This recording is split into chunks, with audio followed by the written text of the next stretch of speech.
So కట్రాకి వచ్చిన తర్వాత కట్రాలో 2 nights ఉంటాము. ఈ కట్రా అనేది ఏంటంటే మాతా వైష్ణవిదేవి దర్శనానికి వెళ్ళేటువంటి బేస్ క్యాంప్ అనమాట. సో అక్కడి నుంచి మనము 12 కిలోమీటర్స్ నడిచి కానీ, లేదంటే డోలీ కానీ, లేదంటే హెలికాప్టర్ మీద కానీ వెళ్ళాల్సి ఉంటుంది అనమాట అమ్మవారి దర్శనానికి. సో ఒక పూర్తి రోజు అక్కడ కేటాయించి లాస్ట్ డే మన రిటర్న్ ఫ్లై అనేది ఉంటుందన్నమాట. సో ఈ విధంగా 8 నైట్స్ 9 డేస్ టూర్ అనేది రెగ్యులర్గా రన్ అవుతుంది. ఇలా కాకుండా ఎవరైనా సరే కస్టమైజ్ చేసుకోవాలి, ఓన్లీ కాశ్మీర్ పార్ట్ వరకే కావాలనుకుంటే 4 నైట్స్ 5 డేస్లో అయినా కస్టమైజ్ చేసుకోవచ్చు. ఇందులో మనకి ఏంటంటే 4 నైట్స్ 5 డేస్లో శ్రీనగర్, పెహల్గాము, గుల్మార్గ్ వరకు మాత్రమే కవర్ అవుతుంది. లేదు ఓన్లీ వైష్ణవిదేవి టెంపుల్ మాత్రమే వెళ్ళాలనుకుంటే అప్ టు జమ్మూ వరకు ఫ్లైట్ వెళ్ళిపోవచ్చు.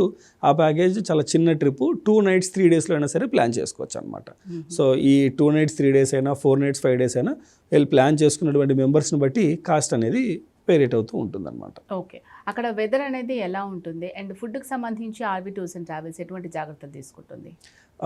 వెదర్ అంటే ఇప్పుడు మనం వెళ్తున్నటువంటి టైము సమ్మర్ టైం అండి. ఇప్పుడు ఎగ్జాంపుల్ మనం ఏప్రిల్లో వెళ్ళినా, మేలో వెళ్ళినా, జూన్లో వెళ్ళినా కేవలం ఒక స్వెటర్ ఉంటే సరిపోతుంది. మరీ మనం చలికి వెళ్ళి ఇబ్బంది పడేంతకైతే ఏముండదు. ఎప్పుడైతే మనం ఐస్ పాయింట్కి వెళ్తామో అక్కడ మనకి లోకల్గా ఐస్ పాయింట్కి వెళ్ళినప్పుడు స్నోలో ఎంజాయ్ చేయాలనుకుంటే ఫుల్ షూట్ ఉండాలన్నమాట.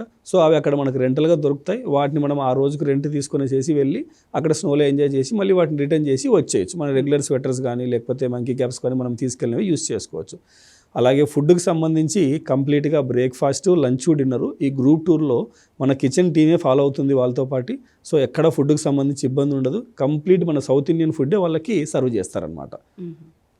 ఏ హోటల్ అయితే మనం స్టే చేస్తున్నామో అదే హోటల్లోనే మనకి సపరేట్గా కిచెన్ టీం వెళ్ళి అక్కడ ఉన్నటువంటి కిచెన్లో ప్రిపేర్ చేసి మంచి డైనింగ్ హాల్స్లో వాళ్ళకి ఫుడ్ అనేది సర్వ్ చేస్తారనమాట. ఓకే, ఇయర్ మొత్తంలో ఏ టైంలో ఈ టూర్కి ప్లాన్ చేసుకుంటే బాగుంటుంది?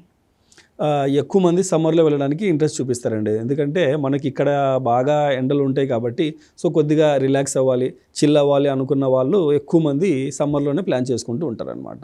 ఇక్కడ మనం సమ్మర్లో బాగా వేడికి ఇబ్బంది పడుతూ ఉంటాం కాబట్టి అక్కడికి వెళ్తే కొద్దిగా రిలాక్స్ అవ్వడానికి, కొద్దిగా చిల్ అవ్వడానికి ఉంటుందన్నమాట. ప్లస్ అక్కడికి వెళ్ళిన తర్వాత హిల్ స్టేషన్స్లో లైక్ ఇప్పుడు మనం పెహల్గాంలో స్టే చేసినా, లేదంటే శ్రీనగర్ వ్యాలీలో స్టే చేసినా అక్కడ ఉన్నటువంటి క్లైమేట్కి మనం బాగా చాలా కూల్గా వెదర్ని ఎంజాయ్ చేయగలం అనమాట.